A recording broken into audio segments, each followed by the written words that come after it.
Une véritable légende de la musique jazz en France. Claude Bolling est avec nous. In the Mood, 50 ans du Big Bang. Bonjour Patrick.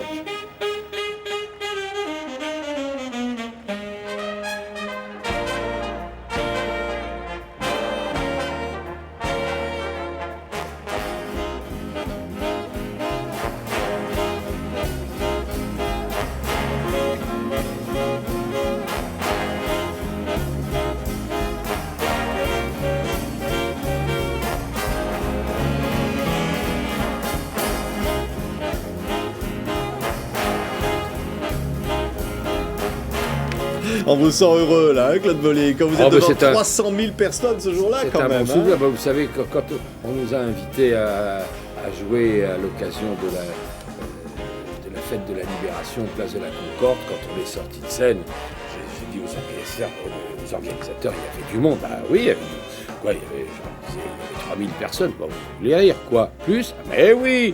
Quoi, 6000? Oh, 10 000?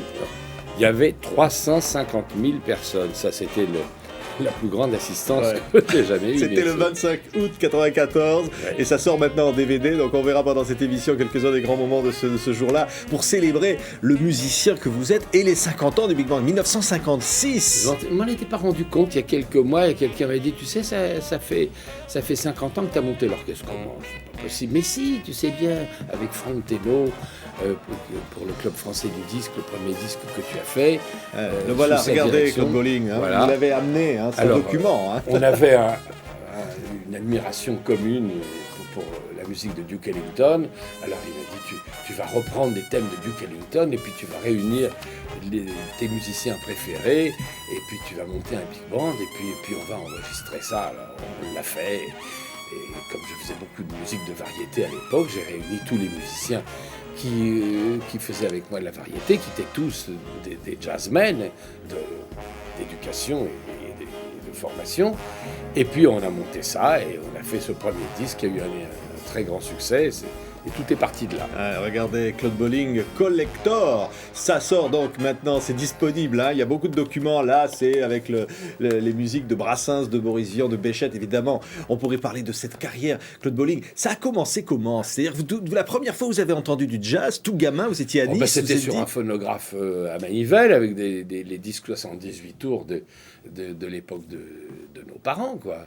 Et on écoutait ça religieusement. C'était qui les disques premier? de Louis Armstrong, les disques de Django Reinhardt et du quintet du Hot Club de France avec Stéphane Grappelli. On se tournait ça. On était écoliers. À la sortie de l'école, on se réunissait autour du phonographe. On écoutait ça avec ferveur et religieusement. Et puis un jour, quand on m'a donné l'occasion d'apprendre la musique et m'a fait donner quelques cours de piano, l'enseignement que j'ai reçu d'une dame qui enseignait la musique classique religieusement a été effarée de voir que je dérivais. Parce que vous c'était plutôt Fats Waller.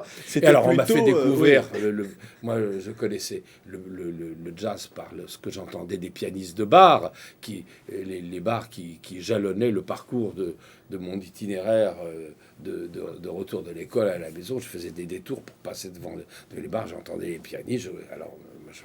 On me disait ça c'est du jazz. Hein. Puis un jour il y a un monsieur qui m'a dit mais non, le jazz c'est pas ça. Le jazz, le grand pianiste de jazz c'est Fats Waller. On m'a fait écouter Thomas Fats Waller. Alors là je suis tombé sous le charme et j'ai voulu jouer comme ça. Et vous allez vous retrouver dans un concours avec le Jazz Hot Club de France. Hein.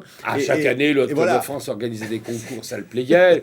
Alors, mon papa on me promenait dans la salle Pleyel, on voit tournoi des amateurs. Alors, j'ai dit, c'est l'inconscience de la jeunesse. J'ai dit, je veux y aller. Mais t'es fou, tu es pas capable. Bon, alors j'y suis allé.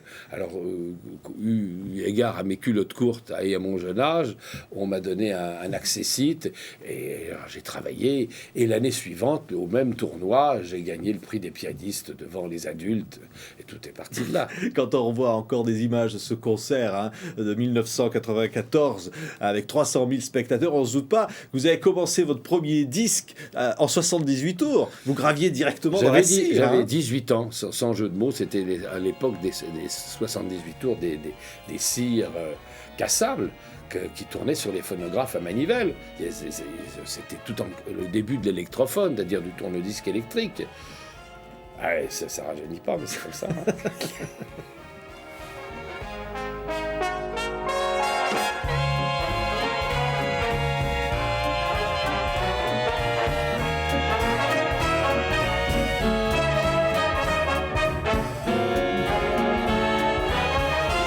Ah oui, il y avait du monde pendant ce jour-là. Mais très vite, on se rend compte qu'évidemment la carrière est là. C'est-à-dire que vous enregistrez des disques, vous aimez le jazz, mais comment vous allez en venir finalement à aussi aller vers la variété?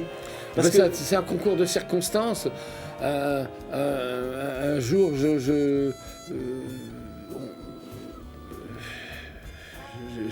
écrit de la musique pour un artiste de variété qui était Dario Moreno. Oui. Très populaire. Extrêmement Mambo, populaire. voilà. Parce que c'était les tournées de Jacques Canetti. Jacques Canetti, qui était un grand entrepreneur de spectacle et puis un directeur d'une maison de disques, organisait des tournées. Alors moi, je jouais avec mon trio. À l'époque, il me dit, Bolling, ça vous plairait de jouer votre musique dans un spectacle? Ah bah oui, monsieur Canetti. Bon, mais alors, il faudra accompagner tout le spectacle. Alors, c'était ça ou pas, hein. Alors j'ai dit alors je vais le faire. Alors c'est comme ça que je suis rentré dans le monde du musical de la variété. J'accompagnais. C'était pas vraiment du jazz, c'était plutôt samba, pas du tout. mambo. Et Dario était la vedette du spectacle et c'était le roi du mambo, c'était le roi du cha-cha-cha et des boléros mais et quand de même, toutes ces musiques. on va vous rattraper. Alors, c'est-à-dire qu'il y a quand même quelqu'un qui s'appelle Boris Vian qui va un peu vous rattraper. Même si vous mélangez tout, j'y arrive pas là. Alors, Dario a été engagé pour être vedette d'un film. OK, Mambo. Ouais. En 3 mots. Hein. Ouais. Pas OK, OK, c'est OK, K-U-E, OK, Mambo. Alors, je suis rentré dans la musique des Mambo et des cha-cha et de la musique sud-américaine là-dedans. Et c'est comme ça que de fil en aiguille, ayant fait, accompagnant Dario Moreno, j'ai été amené à faire les musiques quand il a été engagé pour être la vedette de ce film. Comme la musique a plu, et on m'en a fait faire d'autres, et de fil en aiguille, je suis devenu compositeur de musique de film, parallèlement à ce que je faisais dans le jazz. Oui, mais quand je disais que Boris Vian vous a récupéré, c'est que quand même, il a voulu chanter aussi, et là vous allez pour la première fois, voilà, sur disque. J'ai été accompagnateur de chanteurs de variété sur disque pour la première fois avec lui. Ouais. Chansons possibles et impossibles. Dans les chansons possibles et impossibles.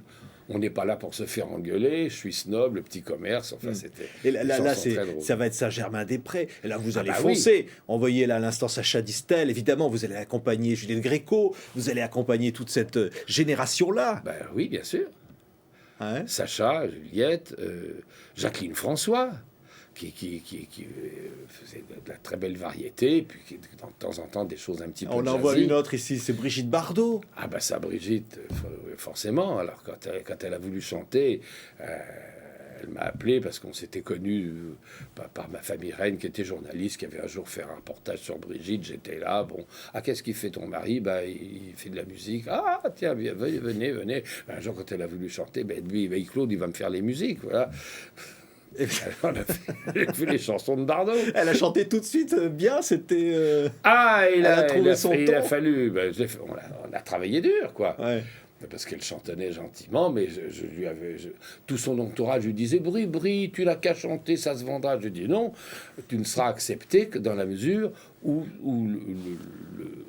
ta voix et ce qu'on fera de tes chansons sera d'un niveau qui plaira. Ouais. C'est pas parce que tu t'appelles comme ça que ça va. Alors, elle s'est appliquée, on a travaillé, on a fait ce disque qui a été un succès. Il y a 4 visages de femmes, c'est les Parisiennes. Il fait trop beau pour travailler. C'est aussi votre création. Vous allez entièrement monter ce groupe. C'est un hasard. C'est quoi? C'est C'était quand un même hasard. 9 ans de Quand on succès. les, Hein. les émissions d'Albert Resner achetant des têtes de bois, j'ai un ami producteur qui me dit il faudrait que tu profites de cette occasion pour monter quelque chose d'original. Il me fait écouter un disque américain de filles qui chantaient des choses très gaies sur du jazz Dixieland. Elles hurlaient, non? C'était. Ça braillait un peu, mais c'était braillé sympathiquement.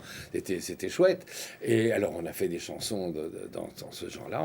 On a créé une version française de ce type de musique et de chansons. Et dont il fait trop beau pour travailler. Ça vous rappelez quand même l'air, quand même, Claude Bolling. Vous n'êtes pas chanteur, mais quand même, il faut trop beau pour travailler. Trop beau pour travailler. Pom, pom, pom, pom, c'était Dixieland à fond. C'est pas très loin du jazz finalement, parce que quand vous allez faire des musiques de films, alors Borsalino qui va être un énorme succès. C'était l'époque où tout le monde pleurait dans la chanson française. Capri, c'est fini. Aline, reviens, j'en peux plus, je pleure, etc. Alors, on a fait quelque chose de gai, ça a tranché, ça a plu. Ouais, mais quand je disais évidemment les musiques de films en parallèle, vous allez faire aussi Borsalino, vous allez faire la musique du Magnifique, de Lucky Luke, de tant d'autres succès, finalement du cinéma. C'est toujours le même monde finalement, c'est-à-dire entre l'admiration pour Duke Ellington, Louis Armstrong et ce travail-là, c'est toujours le même musicien qui est derrière. Vous avez l'impression qu'il y a plusieurs carrières en vous. Oui, mais avec des séparations, parce que je me suis dit dans la musique du cinéma, et j'oublie complètement mes goûts pour le jazz, parce que la musique pour l'image, c'est quelque chose de très différent. Si certains films, certaines séquences dans un film avaient besoin de jazz, je fonçais évidemment dedans, mais je m'étais dit, j'oublie mes goûts pour le jazz si je dois faire de la musique de film, et j'ai écouté beaucoup de musique. Il y a quand même un aspect de votre carrière. Quand même, Claude Bolling, c'est évidemment Stéphane Grappelli, Portal. C'est-à-dire que vous allez aussi faire dans le jazz des mélanges. Vous allez créer des musiques complètement originales qui vont triompher dans le monde. Ça, c'est sous l'impulsion d'amis artistes, grands musiciens classiques que j'ai eu la chance de connaître et qui adoraient le jazz, mais qui n'en jouaient pas et qui me disaient si on se mettait à jouer du jazz, notre public nous désavouerait ou nous renierait, on peut pas le faire. Mais alors, mais on aimerait bien jouer avec des musiciens de jazz. Alors j'ai eu l'idée d'écrire des pièces classiques pour l'interprète et jazzy pour moi autour et alentour. Et c'est comme ça qu'on a fait la sonate pour deux pianistes avec Jean-Bernard Pommier. Ça a été le premier avec qui nous avons fait ces rencontres et ces mélanges. Et le deuxième a été Jean-Pierre Rampal. Et ce que nous avons fait ensemble a eu un immense succès. Alors j'avais écrit très classique pour sa flûte et jazzy pour mon piano. Ouais. C'est toujours une recherche permanente. On a l'impression d'un enfant qui découvre la musique, Claude Bolling. Parce qu'évidemment, quand vous avez un jour, vous le racontez d'ailleurs sur l'un de Collector, où vous êtes interviewé, vous avez joué avec Duke Ellington. Bon, mais de tout ça, vous avez réalisé vos rêves de gosse. Une partie. Oui, bien sûr. C'était quoi? C'était de connaître Ella Fitzgerald, c'était de rencontrer Louis Armstrong, d'être le copain de Lionel Hampton. Ça, c'était merveilleux. De passer votre vie Lionel m'avait adopté comme pianiste. Chaque fois qu'il arrivait à Paris, il fallait que je vienne jouer avec lui. On allait jouer partout, dans les clubs, dans les cabarets. Et puis, il me faisait venir avec son orchestre. Et c'était un rêve. J'ai énormément appris avec Lionel, forcément. Ouais. C'est un jazz heureux. Évidemment, il y a un jazz qui raconte la souffrance, mais vous, c'est un jazz de bonheur, c'est une musique... Hein, c'est Bollington, comment Boris Vian vous surnommez à cause de nos goûts communs pour la musique de Duke Ellington et moi et le mien, parce que j'essayais toujours j'aimais beaucoup rejouer la musique d'Ellington, alors comme il était lui aussi un fanatique d'Ellington, il m'avait surnommé Bollington. Voilà. Mais la musique, c'est forcément le bonheur, c'est forcément où on cache la souffrance. C'est comme ça que je la conçois, même quand elle est triste, il faut qu'elle apporte du bien. Il ne peut pas être gay tout le temps. Ouais. On voit quelques-uns de ces grands visages ici, là, de jazz, évidemment. Ça, c'était mes inspirations. Lionel, Count Basie, tout ça. On apprend toujours des grands maîtres. Ah, toujours. On apprend de tout le monde. On apprend des gens qu'on estime au-dessus de soi, mais on apprend aussi des gens j'apprends quelquefois de mes élèves. Ouais. Quand je donne des cours, des élèves qui me font entrevoir des choses. Oui. Ouais, votre plus belle émotion de jazz, quand vous êtes sur scène, c'est de vous lever un moment et de sentir qu'il y a l'orchestre, qu'ils sont des copains Ah bah, et qu'ils sont là toujours. Quand tout le monde est en symbiose avec nous, c'est le but de l'opération, c'est se faire plaisir en faisant plaisir. C'est ça le but de notre métier. Merci. Avec Merci plaisir. Claude Bolling, c'était un grand bonheur de vous avoir. Ben pour moi aussi. Et on va donc se quitter encore en jazz. Merci Claude Bolling.